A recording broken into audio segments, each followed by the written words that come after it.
Halaga ng pinsala sa agrikultura dulot ng habagat at sunod-sunod na bagyo. Umabot na sa 600 billion pesos. Ang detalye ng balitang yan mula kay Kabar Creslin Cataro. Kabar Creslin. Isa sa mga nagtamo ng matinding pinsala ang sektor ng agrikultura dahil sa pananalasa ng hanging habagat, mga bagyong Ferdy, Hener at Helen. Ayon kay Department of Agriculture spokesperson Assistant Secretary Arnel de Mesa, pumalo sa 600 million pesos ang halaga ng naidulot na pinsala ng naturang sama ng panahon sa sektor ng agrikultura. Karamihan sa mga lugar na apektado ang Palawan, Occidental Mindoro, Antique sa Western Visayas at Zamboanga Peninsula. Yung combined effects nitong bagyong, may tatlong bagyo Ferdy, Hener at saka Helen at saka yung habagat, umabot na sa 600 million yung naapektuhan nitong combined effects nitong mga bagyo na ito. Dagdag pa ni De Mesa, halos 528 million pesos na pinsala ay nasa rice sector. Meron tayong tinatawag na Quick Response Fund at saka yung nakapreposition din yung ating mga binihin ng palay, mais at saka mga gulay. Once na ready na uli sila magtanim, pwede sila magtanim for quick turnaround nila. Samantala, patuloy ding nadaragdagan ang bilang ng nasawi, bunsod pa rin ang pananalasa ng hanging habagat at sunod-sunod na bagyo. Sa huling update ng MDRRMC, umabot pa sa 24 ang naiulat na nasawi, 13 ang sugatan at 14 ang nawawala. Bukod dito, mahigit 1,300,000 individual din na ang naapektuhan. Sa kabilang banda, mayroon ding naiulat na higit 22 milyong pisong halaga ng pinsala sa infrastruktura. Para sa Diyos at sa Pilipinas kong mahal, Creslin Catarong, SMNI News. Dagdag pang mga balita, volcanic earthquake sa Mount Canlaon tumaas ayon sa Pillbox. Ang detalye mula kay Kabar Carla Abellana. Kabar Carla. Tumaas pa sa 45 ang naitalang volcanic earthquakes ng Bulkang Canlaon sa nakalipas sa 24 oras. Ayon sa PHIVOX, mas mataas ito sa naitalang 30 noong Huwebes. Ang ibig ko sabihin nito ay may magma na umaangat at binabasag yung mga bato, kaya po nagkakaroon tayo ng mga paglundol. Yun po ang isa sa mga dahilan kung bakit meron tayong pagtaas ng number of volcanic earthquakes. Maliban sa pagyanig, sinabi rin ni PHIVOX Director Teresito Bacolcol na kapaglabas rin ng halos 9,000 toneladang sulfur dioxide ang Mount Canlaon nitong September 19. Kapag nalanghap po kasi ito ng mga tao, na nakaka-irritate po ito sa respiratory tract, especially yung may asthma, yung mga problema sa may mga lung diseases at saka heart diseases. Pwede po ma-irritate po yun. Kapag nalanghap natin ito, uminom po tayo ng marami tubig kasi madali lang namang ma-dilute ng tubig yung sulfur dioxide. Bukod sa sulfur dioxide, patuloy rin ang paglalabas nito ng plume na may taas ng 150 meters. Sa kabilang banda, dahil sa patuloy na nararanasang pag-ulan, hindi pa rin anya maisasantabi ang pagkakaroon ng lahar. Dahil dito, hinimok ni Bacolcol ang mga lokal na pamahalaan na higpitan ang pagpasok sa 4-kilometer radius ng bulkan. Sa ngayon kasi nasa alert level 2 pa rin ito at posible ang pagtaas ng aktibidad at biglang pagsabog ng Bulkang Canlaon. Pinayuhan naman ito ang publiko na mas maging mapagbantay at agresibo sa anumang posibleng mangyari sa pag-alboroto ng naturang bulkan. December 2017 nang huling sumabog ang Canlaon Volcano. Para sa Diyos at Pilipinas kong mahal, Carla Abellana, SMNI News. Samantala, presyo ng itlog sa ilang pamilya nagmahal. Alamin natin yan kay kapartner Jason Rubrico. Jason. Nasa 8 hanggang 10 itlog kada linggo ang nabibili ni Mang Arnel noon dito sa Agora Public Market sa San Juan City. Pero sa ngayon, 6 na piraso na lang ang kanyang nabibili dahil hindi na kasya sa kanyang budget. Nagmahal na kasi ang presyo ng itlog. Ngayon nga, itong buwan na ito, taasan nga. Yung buwan na ito. Hindi kagaya ng mga nakaraan, mababa talaga. Dati nakakabili ka ako dito, may tumpok ko. May tumpok ko dati. Tapos 7 isa. Naging 8 na. Oo. Ang presyo. Eh yung dating bibig, 8. Diyan. Mga kapartners, dito tayo ngayon sa Agora Public Market dito sa San Juan City. At nandito nga tayo ngayon para inspeksyonin, tingnan yung presyo ng itlog. Dahil according sa Philippine Egg Board Association ay patuloy na tumataas ang presyo dito. Dito nga sa isang tindahan sa Agora, yung small size ay nasa 7 pesos at 75 centavos na dating nasa 5 piso. Habang yung jumbo size naman, mga partners, ay nasa 10 piso. Ang presyo ngayon na dati ay nasa 9 pesos lang. Alam naman natin sir, lahat nagtaas talaga eh. Marami nagsasabi sir, kahit mga ano namin sir, consumer nagreklamo na eh. Kaya wala kaming magawa. Mataas kasi kuha namin sir, kaya may namin mataas din. Oo. Bakit daw tumataas yung presyo ko? Kulang po sa supply sir. Saka yung mga manok sir, nagkakasakit ngayon eh. Siyempre, paiba-iba ng panahon. Ayon sa Philippine Egg Board Association, nagkakaroon ng deficit sa supply ng itlog kaya nagmahal ang presyo ng mga ito. Pero bakit nga ba nagkakaroon ng limitadong supply ng itlog ngayon? Ang dahilan po nito ay yung pagbabawas ng mga alagang manok ng ating mga kasamahan sa farm operations because of yung mga nalugi na month itong April, May, yung summer season. Marami po kasi nalugi. So ang kanilang adaptation is magbawas din ng expenses sa pagbabawas ng mga kanilang population. Dagdag pa ni PEBA President Francis Oyehara na sa sobrang init ng panahon noong Abril at Mayo, huminang kumain ng mga manok na nagresulta ng imbalance sa distribusyon ng egg sizes. Nagkaroon aniya ng oversupply ng mga maliliit na sizes sa panahon na iyon, kaya bumaba ang presyo ng itlog na sinabayan pa ng napakababang demand. Yun po yung cumulative reasons kung bakit hindi naging economical yung panahon na yon for mga farm producers. Yung po yung naging dahilan kung bakit nag-adjust sila, nagbawas sila sa kanilang mga alagang manok para po mag-balance doon sa current demand. Inaasahan naman na mas magmamahal pa ang presyo ng itlog hanggang sa buwan ng Disyembre at sa pagpasok ng bagong taon. During those times kasi, drastically tumataas ang consumption. So ang mga tao willing gumastos. And during those times, hindi lang po sunny side up, scrambled egg, or hard-boiled egg ang ating pinag-uusapan. Malaki po yung epekto noong mga pastries, yung mga pangregalo, yung mga handaan. Yun po yung nagpapataas ng demand. Kumpiyansa naman ang Philippine Egg Board Association na sa pagtaas ng demand ng itlog sa papalapit na holiday season ay magiging sapat ang supply nito.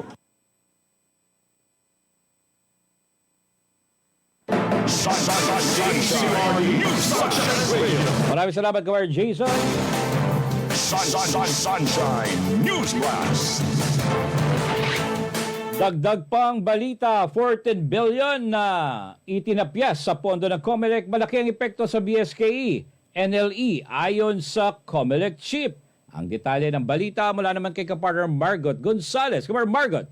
49 billion pesos ang orihinal na panukalang pondo ng Commission on Elections sa COMELEC para sa taong 2025. Pero sa budget hearing ng Senate Finance Committee, ayon kay COMELEC Chairman Attorney George Garcia, 14 billion pesos ang itinapyas sa hiling nilang pondo.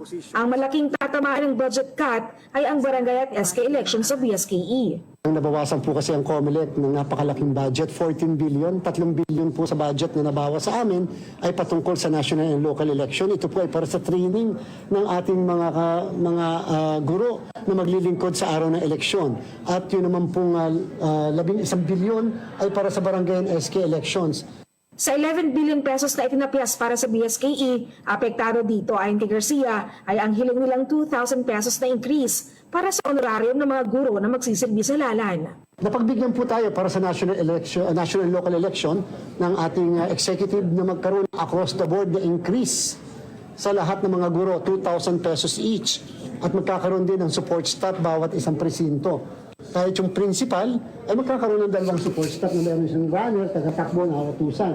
Subalit wala po ang lahat ng ito sa barangay and SK election. Ibig sabihin yung na-expect na dagdag na 2,000 doon sa barangay SK ay mawawala po. At the same time, wala na rin pong support staff at iba pang mga components dahil nga po natanggalan po tayo ng 11 billion. Ang 3 billion pesos naman na tinaplas para sa national and local elections ay makakaapekto hindi lamang sa training ng mga guro, kundi maging para sa voter education. Naunawaan po ng Commission on Elections ang fiscal space na napakaliit na talaga namang ang dami po kasi nangangailangan din na ahensya na napaka-importante. Pero sana naman po, wag naman ma-set aside din ang ating halalan sapagkat napaka-importante po ito. Lalo po ang kapakanan ng mga guro. Para sa Diyos at Pilipinas ko mahal, Mark Gonzalez, SME9.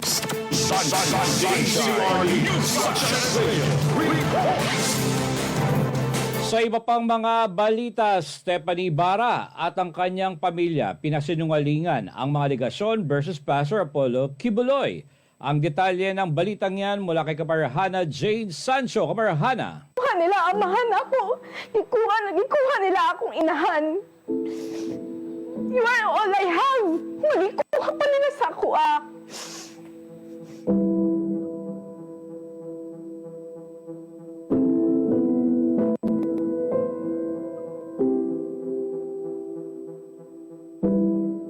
Ang Kingdom singer at miyembro ng Pastoral Care na si Stephanie Ibarra ay isa sa mga inaruga ni Pastor Apollo Kibuloy mula sa pagkabata sa loob ng ministeryo ng Kingdom of Jesus Christ. Kung kaya't, ganun na lamang ang sakit na naramdaman nito dahil sa hindi patas na pagpapairal ng batas at sa samut-saring aligasyon na ipinupukol sa butihing pastor na siyang nagsilbitong ama mula nang siya ay 2 taong gulang pa lamang. Kasama ang kanyang ina na si Elizabeth at nakatatandang kapatid na si Ruth, matapang nilang sinagot at pinasinungalingan ng ilan sa mga malisyosong aligasyon at dumi at pilit na ipinapahid kay Pastor Apollo.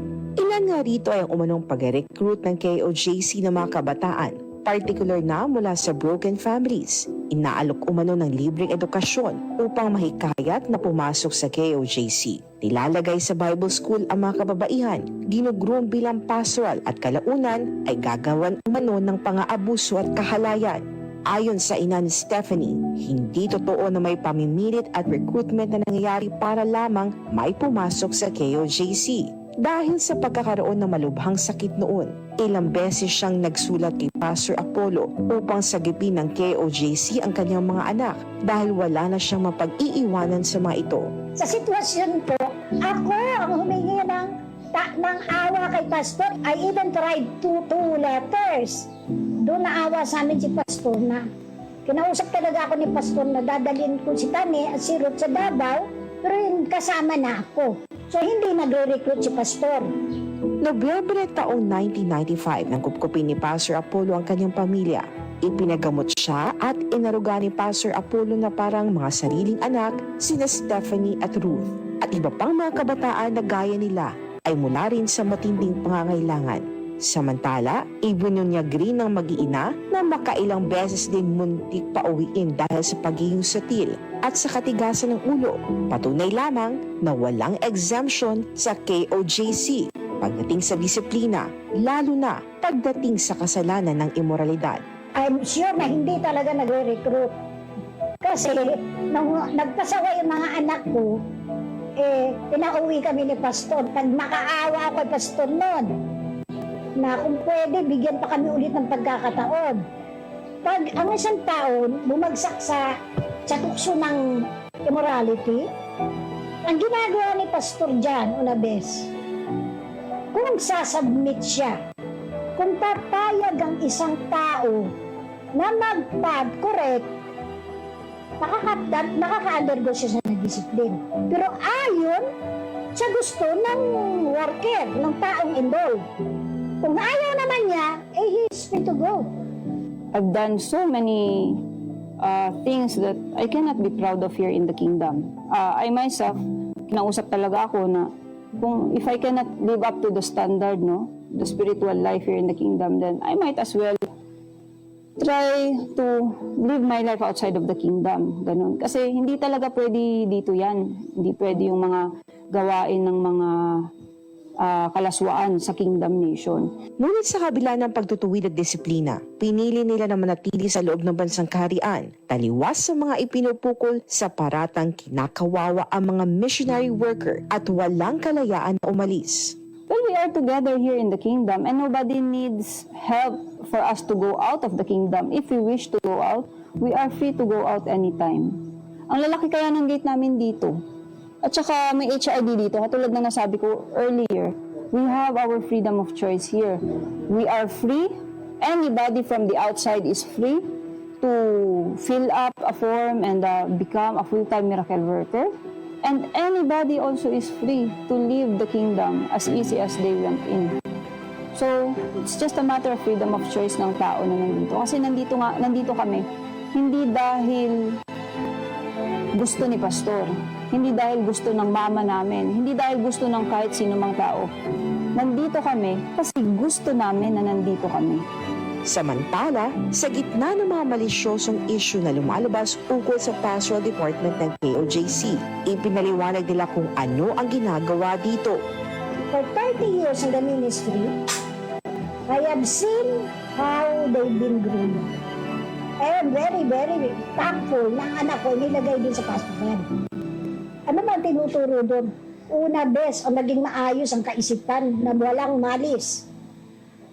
Bigyan ng integrity at dignidad ang buhay nila bilang babae. At number 1, bawal ang flirt-flirt. Okay? So I don't believe on such allegation na gagamitin si pastor dahil si pastor mismo ang ayaw at hindi umaayon sa lustful gesture. And it so happened na na-assign kami sa pastoral department, parang scholars. We learn from the teachings of pastor, we learn from the fellowships of our administrators, we learn the ways of kingdom leadership. Iba kasi yung leadership sa labas at saka yung pagiging isang spiritual leaders. So yun yung tinuturo sa amin sa pastoral department. Para naman kay Stephanie, ang disiplina at pagtutuwid ang siya naging daan upang tunay niyang maunawaan ang mga salita ng Diyos at matutunan kung paano ang tunay na magbigay ng papuri sa makapangyarihang Ama sa pamamagitan ng musika. Grabe yun ang iyang pag-antos. I'm not a good talker, di ko kayo makasultit, but because of him, I can compose songs of worship. Kaya ako giagian, di igid lalim, di basta-basta. But I am grateful because of him na ako dura, gatindog sa tubangan, gakanta, gaawit, ga-share og songs of worship sa buo palibutan. I never hate pastor na ginadisiplina ko niya. Katuman ng gawas mo nang ginasulti na giloy-iloy kong pastor, it's a really a big lie.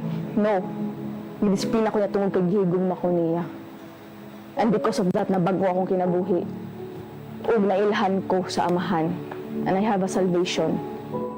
Sa huli, naglabas ng saloobin si Stephanie dahil sa di makatotohanan ng mga aligasyon na pinupukol at kawalang katarungang pagtrato na para bang convicted na si Pastor Apollo kahit nakasalang pa lamang sa korte ang mga kasong isinampa laban sa kanya. Gayunpaman, matibay ang kanyang paniniwala na kahit wala mang hustisya sa lupain ng mga tao, nangingibabaw ang makalangit na hustisya mula sa Diyos ng kalangitan at kailanman hindi pababayaan ng Diyos ang kanyang hinirang na anak. Sa tinod ng pastor is so painful. Ako na makita na ako ka. Naging na yung anak. Sa mga wala na kaila sa imo ha. Because they just believe sa ilang mga nadunggan na mga bakak. Sakit sa kuha na. Because I know who you are. Because I've been with you since 2 years old. Gikuha nila amahan ako. Gikuha nila akong inahan. You are all I have. Magikuha pa nila sa kuha. Ingani ka dautan ang kalibutan. It's too painful. But I have to follow what you said. Paligon lang mo. Kung wala lang kapastor ang tudlo sa mugugma, kaning mga tao naging honest sa imo ha. We don't know what we will do as pastor because we can die for you. Bukod kay nga anak ka, kaya mo mong ihalad ang iyong kinabuhi para sa kaluwasan sa isa. Ingana ka kamaayo. And now these people, ingana ilang paghulgaw sa imong pangalan. They accuse you many things na sila man mismo nagabuhat, ana. Ang ako lang ginahunami mo kong spiritual. And this is all kanita na mahuman rapod ni. And one day mag-uban-uban ta. Mauna ako ginatuuhan. Kabalo ko na dili pasagdan sa amahan ang gingharian. Dili pasagdan ang anak. Para sa Diyos at Pilipinas kumahal, eto si Hannah Jane Sancho, SM9 News. Samantala, Senator Robin Padilla kinundi na ang sunod-sunod na pagpaslang ng mga miyembro ng isang tribo sa Bangsamoro Region. Ang detalye ng balitang yan mula naman kay Kamar Troy Gomez. Troy. Kinundi na ni Senator Robin Padilla ang sunod-sunod na pagpatay ng mga miyembro ng tribo Tiduray sa Bangsamoro Region. Matapos ang pagpaslang sa Tiduray Leader at Village Councilman na si Elvin Moiret noong September 17. Inahin ni Padilla nitong Web at Senate Resolution 1203 kung saan iginaalman yung umabot na sa 75 ang bilang ng mga napatay ng miyembro ng Tiduray Tribe. Ani Padilla, pinaslang si Moires na pipila ng tao habang pauwi galing sa tribal wedding ceremony. 7 niya simula 2018 naging biktima ang Tiduray Tribe ng pagbabanta at pagpatay dahil sa pagsupulo ng kanilang para sa kanilang ancestral domains. Ikinalungkot niya na ang pagpatay ay sa kabila ng posisyon ng saligang batas na kinikilala ng Estado ang karapatan ng indigenous cultural communities. Para sa Diyos at sa Pilipinas kumahal, Troy Gomez sa Gulat, kapartner mo sa Balitan sa Vision. Dagdag pambalita, Pastor Apollo nagpaabot ng mensahe sa lahat ng KOJC missionaries and members. Ang detalye ng balitang yan mula naman kay Kamar Jade Calabroso. Kamar Jade. Bagamat nasa kustodiyan na ng otoridad matapos sumuko, hindi natinag si Pastor Apollo C. Kibuloy na magbigay ng mensahe ng pagkakaisa at katatagan para sa kanyang mga tagasunod. Ani Pastor Apollo, ang Kingdom Nation o Bansang Kaharian ay nasa 4 na dekada na simula ng itatag noong September 1, 1985. Mula sa halos 20 kasamang misyonaryo, ngayon ay umabot na sa ilang milyong mga anak ng Diyos sa buong sanlibutan. Ani Pastor Apollo, ang kanilang simbahan ay matagumpay na naitaguyod ang lahat ng kalooban ng Ama sa kaligtasan ng tao sa gabay ng Amang makapangyarihan at sa pangunguna ng kanyang hinirang na anak. Binigyan din ng butihing pastor na ang KOJC ay naitatag sa ibabaw ng mga sakripisyo ng kahirapan, luha, pawis at dugo ng bawat isang anak ng Diyos na nag-alay ng kanilang mga buhay upang mapalaganap ang mensahe ng hinirang na anak ng Diyos sa buong sanlibutan. Dinanas man nila ang katakot-takot na bagyo ng pag-uusig, pang-aalipusta at kapagsubukan, kawalan ng lahat ng bagay at iba pa. Mas lalo lang ani Pastor Apollo na dumami ang mga anak ng Diyos, lalong tumibay at lalong naging malakas at dalisay. Sentro din ang mensahe ni Pastor Apollo na ang Diyos ang siyang kanilang gabay at ang hinirang na anak na kumakalinga sa kanyang mga salita ay ang puwersa ng kanilang matibay na pagkakaisa na kahit anong bagyo ng kapagsubukan ay kanilang makakayanan.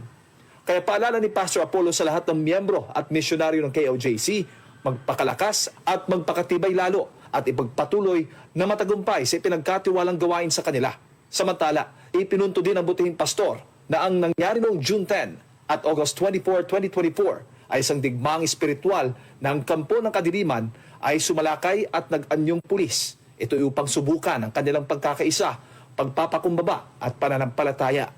Dito ani Pastor Apollo, pumasa ang KOJC sapagkat nanatiling ginabayan ng mga bunga ng espiritu at nanatiling spiritual at hindi pisikal ang mga misyonaryo. Ayon nga sa sinabi ni Apostol Pablo, ang ating pakikibaka ay hindi sa larangan ng dugo at laman, kundi sa mga masasamang espiritu na nasa kaitaasan. Kaya naman ayon kay Pastor Apollo, ang pagtayo ng KOJC na hindi gumanti ng masama ay umalingaw-ngaw sa mundo ng espiritual na ang mga anak ng Diyos ay nagbubunyi. Hindi natakot at hindi natinag sa kanilang patuloy na dalangin at pagpupuri sa Diyos at yan ang tagumpay sa espiritu na naitala sa aklat ng buhay. Para sa Diyos at sa Pilipinas kumahal, ito si Jade Calabroso, SMNA News.